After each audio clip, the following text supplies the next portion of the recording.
the Arctic, a region facing profound changes. But not all are easy to detect at first sight. Underneath the surface of the sea, something is happening, something we cannot see with the naked eye. The Arctic Ocean is becoming increasingly acidic. Carbon dioxide from the air dissolves in great quantities in the cold Arctic waters. Nowhere else does the pH level drop quicker than here. But what are the consequences? Scientists from the Alfred-Wegener Institute set out for the far north. With their research vessel, Heinke, they venture into the fjords of Svalbard. This is where Chief Scientist Felix Mark wants to examine the fate of fish in acidifying waters. Marine animals are very closely connected to the water they live in. When the acidity of water increases, the acidity of their blood and other body fluids will therefore increase too. Felix Mark is eager to find out how this affects marine animals, so he has set out to catch fish. 80 degrees north, the first haul. Scientists hope for a big catch. If everything turns out as planned, the tank will be teeming with small Atlantic and Polar Cod. Atlantic cod. A sight scientists will have to get used to. As the water temperature continues to rise, more and more Atlantic cod swim into the waters of Svalbard and spread into a region another species has dominated for a long time, the Polar Cod. We want to find out if the Atlantic cod has already begun to replace the Polar Cod around Svalbard, and also if ocean acidification could play an important factor in the competition between the two fish species. But the scientists do not just chase after fish. They also lower so-called bongo nets down to a depth of 1,000 meters, a trap for copepods.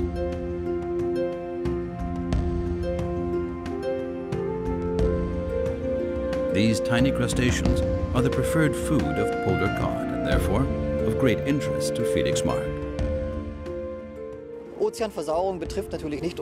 Ocean acidification obviously does not just affect fish, but also the animals on their menu. Certain organisms might no longer be available in the same size or quantities. Some questions, however, can only be answered in the lab. For that reason, Felix Mark returns with 650 live fish to the Alfred-Wegener Institute in Bremerhaven. Back in the lab, he puts them into single aquariums with different temperature and carbon dioxide concentrations. Here we can individually measure their food intake, digestion and growth. This way, we can find out at what levels of carbon dioxide and temperature fish strive best. The fish will stay in their single aquaria for a couple of months. By then, they should have gotten used to the warmer and more acidic water, possibly, however, at the cost of their fitness.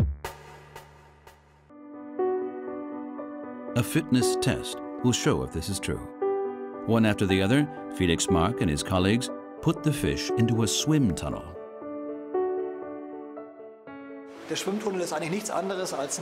The swim tunnel is like a treadmill for fish. By adjusting the flow, we can let the fish swim faster and faster. That's how we can determine the fish's maximum swimming speed. But not all side effects of ocean acidification can be observed from the outside. The interesting question is, what happens inside the fish, in the blood, cells, and their brain? A magnetic resonance tomography might hold the key to the answers. The great advantage of these scanners is that we can look directly inside the living fish. We don't need to anesthetize or even kill the animal. This insight allows the scientists to measure the blood flow or oxygen concentration in the tissue. Once they have evaluated the data, the scientists will know how and if ocean acidification affects the brain activity of the Atlantic and Polar Cod.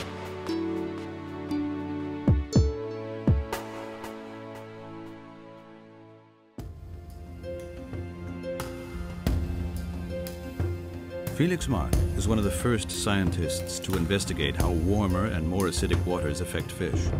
And even beyond the confines of the Institute, his research is of great interest to many.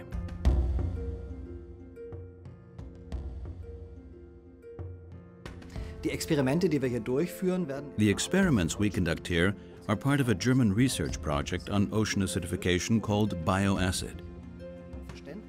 The results enable us to get a better understanding of how fish and other marine organisms react to ocean acidification and warming. This way, we can predict how ecosystems will change and how the fisheries will need to adapt. Auf die Ozeanversauerung und Ozeanerwärmung zu reagieren. Further experiments will show if Atlantic and Polar Cod are able to adapt to their new living conditions.